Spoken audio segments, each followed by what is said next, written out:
घनश्याम जी, आपका आरोप यह है कि इनके पूर्वज अंग्रेजों के साथ खड़े थे, महात्मा गांधी के हत्यारों के साथ खड़े थे।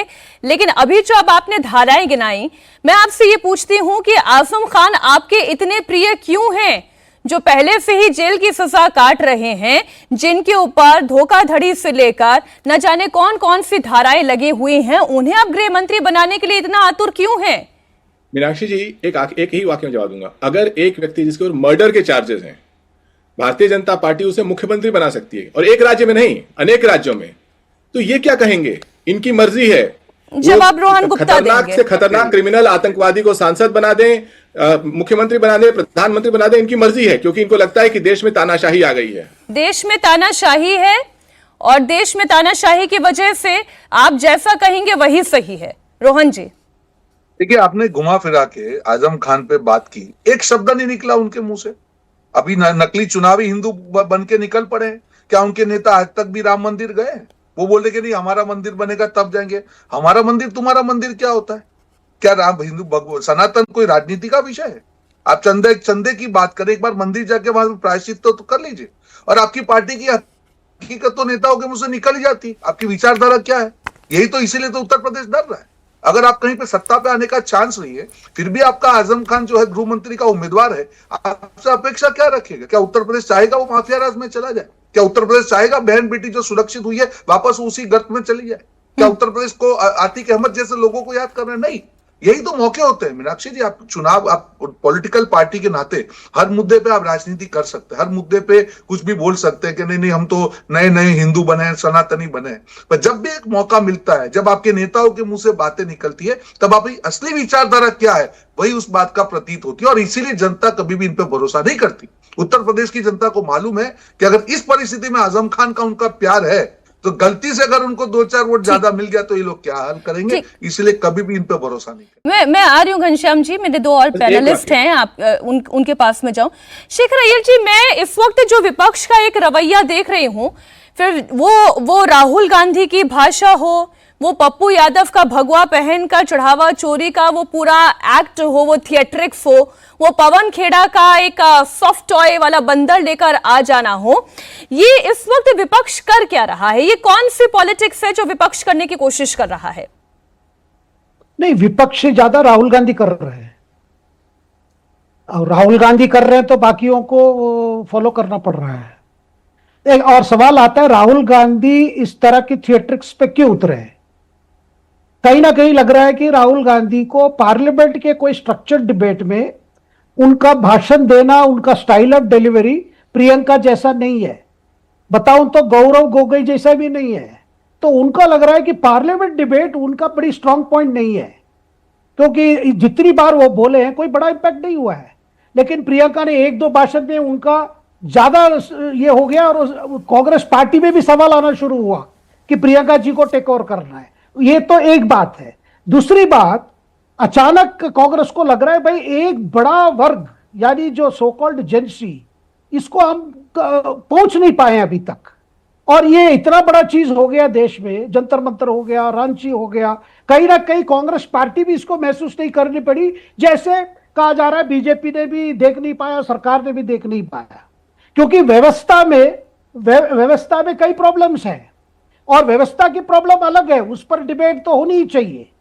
क्यों आज हमारे युवा परेशान है, युवाओं के अंदर क्या फीलिंग्स है, अपनी एजुकेशन संस्थाओं को लेकर क्या फीलिंग्स है, और सर्विस सेक्टर को लेकर क्या है, अपनी क्या स्किल्स मिल रहा है, वो तो अलग बात है। लेकिन इस वक्त मुझे जो लग रहा है, राहुल गांधी को लग रहा है भाई पार्लियामेंट में जाके एक नेता विपक्ष, वो जो स्टेटस है वो ठीक है, लेकिन उस स्टेटस से उनको ज्यादा पार्लियामेंट में ज्यादा इंपैक्ट नहीं कर पा रहे जैसा प्रियंका कर पा रहे। नहीं तो आपको ये लग रहा है कि वो खुद विपक्ष जो है वो डीरेल हो रहा है, और जो राहुल गांधी कर रहे हैं उसके पीछे चलने के लिए आरजेडी, समाजवादी पार्टी, ये तमाम नेता मजबूर हैं?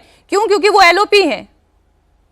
बिल्कुल। देखिए, मैं जितनी मेरी जानकारी है कि कल जो मतलब संसद के परिसर के अंदर वो एक टॉय को लेकर दिखाना, बंदर ये दिखाना, उसके बाद एक स्टेज पे जिस तरह उन्होंने ड्रामा किया, इसको लेकर कांग्रेस पार्टी में भी कई तरह तरह के व्यू आ रहे हैं। भाई हमें ये क्यों करना है? हमें जब हमारे पास अच्छे एक नैरेटिव बनने के लिए ये है, ये तो फिर तो कॉमेडी हो गया है। फिर तो जोकर फिल्म बन जाएगा कि हम केवल इसी तरह करके हम खुश रहेंगे, सारी चीजें बर्बाद हो जाए।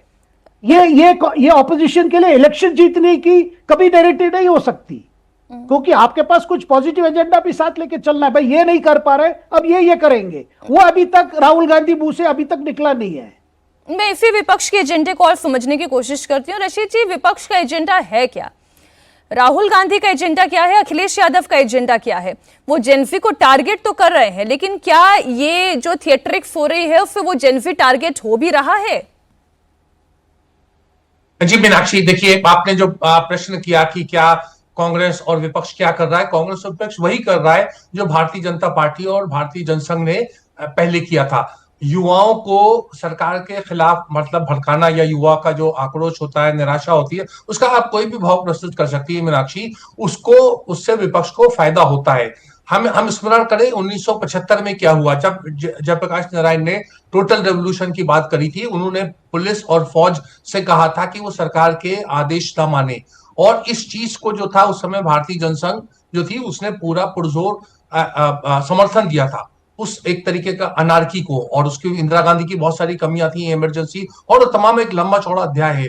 मेरा कहना यह है कि युवाओं को उस तरह का उसको राजनीतिक रूप से उसका लाभ पाने का काम पूरा जनता पार्टी ने, भारतीय जनसंघ ने, कम्युनिस्ट पार्टीज ने, भारतीय लोकदल ने, जो 4 दलों का समूह था, उन्होंने सब कुछ किया। यही तकरीबन बात आती है 1989 में, जब राजीव गांधी के राजनीतिक मतलब प्रधानमंत्री, वैसे प्रधानमंत्री उनका जब ढलान पे आ गए थे, उस समय बोफोर्स और शाहबानो और बहुत सारे ऐसे मामले थे, पोस्टल बिल वगैरह। उस समय भी युवाओं में बेचैनी थी, युवा उग्र थे, और उसका विपक्ष ने, जिसमें भारतीय जनता पार्टी और कम्युनिस्ट दोनों ने मिलकर विश्वनाथ प्रताप सिंह की सरकार बनाई, उसमें बिल्कुल वो सामने थे। तीसरा दृश्य मैं आपको इंडिया अगेंस्ट करप्शन का 2011, 12, 13 के समय दिखाता हूं। उस समय भी वही हुआ कि जो युवा में निराशा थी, वो निर्भया कांड और बहुत सारी ऐसी चीजें थी, कॉमनवेल्थ गेम्स में तथाकथित घोटाले वगैरह, सबको लेके भाजपा ने बखूबी उसको भुनाया। इससे कोई ये कहना कि स्वतंत्रता संग्राम की बातें और वो आजादी के समय क्या हुआ, देश का पार्टीशन क्या हुआ, वो उससे कोई ना कोई लिंक है, वो बहुत ही दुर्भाग्यपूर्ण बात है। यहाँ तो एक राजनीतिक चेतना की बात है। अगर राजनीतिक चेतना में युवा सामने आते हैं, जो भाजपा ने उसका फायदा उठाया और राज्यों में अभी भी उठा रही है जहां कांग्रेस के शासन होता है, और सत्ता पर, लेकिन रशीद जी, आपने अभी परिवर्तन करने तीन का विषय तरीका दिए। वो हो रहा है। आपने इसमें कहा हमें कि जब आपत्ति किस जेपी बात का की है? आंदोलन हुआ उस वक्त इमरजेंसी एक बड़ा विषय था।